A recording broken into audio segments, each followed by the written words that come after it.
All right, welcome to our last lecture. Oh man, this makes me sad. So we were just talking in studio about how sad this makes me because it's the last one, and after 4.5 months of doing this every week, here we are, the last lecture, and my favorite topic, the foals, the babies. That's why we do this. That's why I do this, and do my research is because I want more of those babies walking around this planet. So for review, the 3 stages of parturition, it's really something you should know. And then we did start talking about this dystocia and some of the things you can do. So I wanted to put some slides together. And again, we're going to jump into post-foaling care here in a minute, but here's some, that's why we're involved with the birthing process with horses, and we don't let, them try to do this unobserved. So if they do run into problems. And one of the ones that you see, and again, it's rare. I've only seen this instance once. So again, out of the 100 births that I've seen, I've ran into this one time, and was pretty scary. And that's where it's called a red bag. And this is where that placenta becomes completely detached in the uterus. So you have this big balloon with the foal in there with nothing, providing no oxygen. Really, nutrients don't matter at this point. It's the oxygen to the brain is the problem. So that foal is drowning. And you need to get them out as fast as you can. So that's why, in a foaling kit, people always have a pocket knife or a knife to where they can cut open that layer and get that foal out as quickly as they can. If you can't in time, which unfortunately happened in our situation where we didn't get the foal out for 30 minutes, the foal was what we call a dummy foal. It was brain dead, and we had to euthanize it. And that's one of the most tragic things you have to witness. So again, if you see that red bag, you want them out as fast as possible, and that is, what you want to see, the amnion, not this red presentation. Now, what's a dystocia? We kind of talked about that, the malposition of the foal.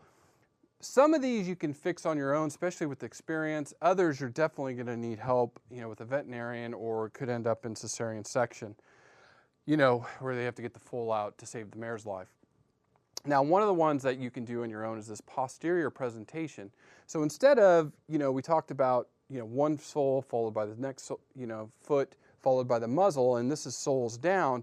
This is if you look and the soles are up, then you know that baby's coming out backwards. So what you would need to do is deliver them as quickly as possible, because right here they're showing you that kind of tight area, and that could pinch off some of the umbilicus, and then that foal's not getting any oxygen to the brain. So again, can lead to what we call dummy foal or brain dead foals, which is not something you ever want to see. All right, and then some of these, if with some experience, or if you're really by yourself and you need to get this done, you can try to reposition the foal, and that's where they have one leg back.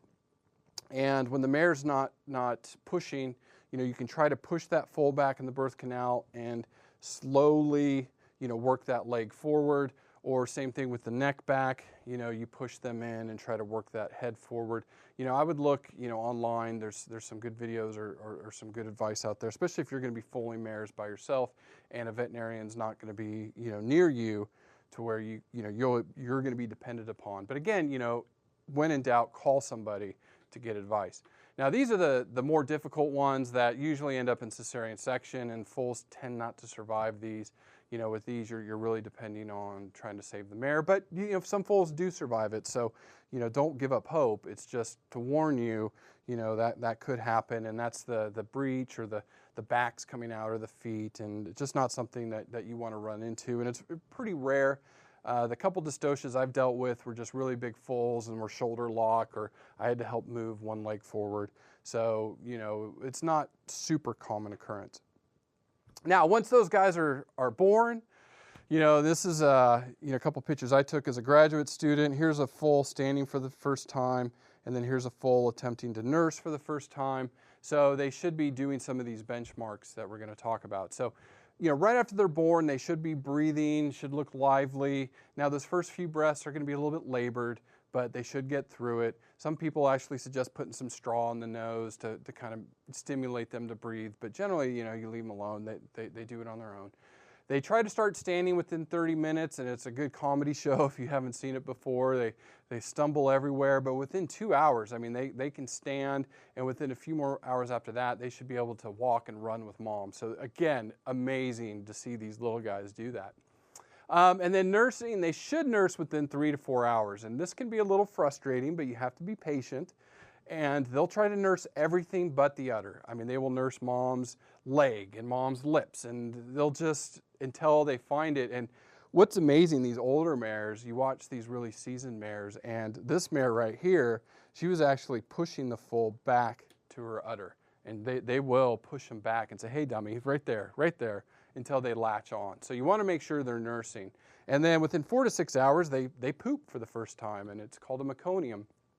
And it's kind of a plug that's in there. You don't want to get it on your boots or your shoes. It's really nasty, sticky, black, tarry substance, but you should watch them defecate.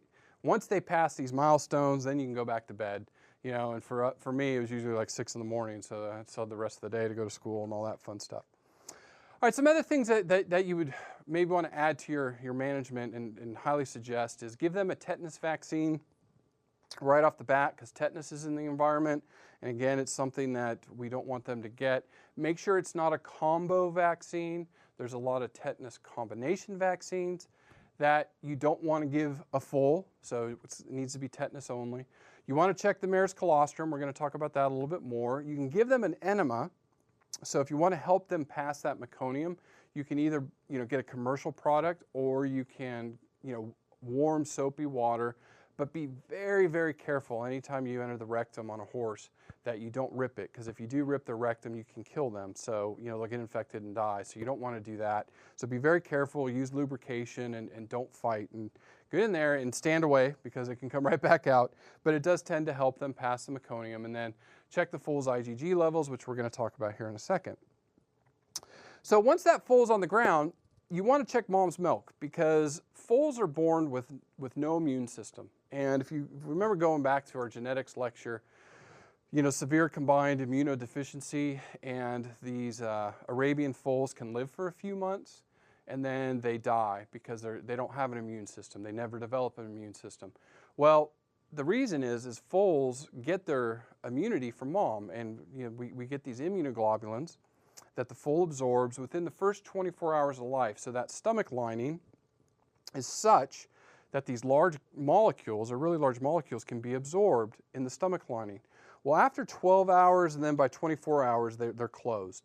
And so they can't absorb any more of those immunoglobulins. So they get that from colostrum, and they get that from mom's first milk. So you want to check that to make sure it's good.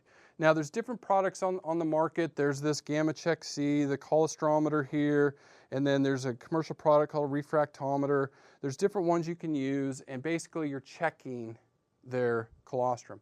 If you don't have good colostrum with the mom, then if you either call a veterinarian that has access to colostrum, or on your farm you have a colostrum bank, and the veterinarian can come out and pass a tube, a nasogastric tube, to where they can pump colostrum into the stomach. It doesn't matter which mare it's from, it just has to be good colostrum for them.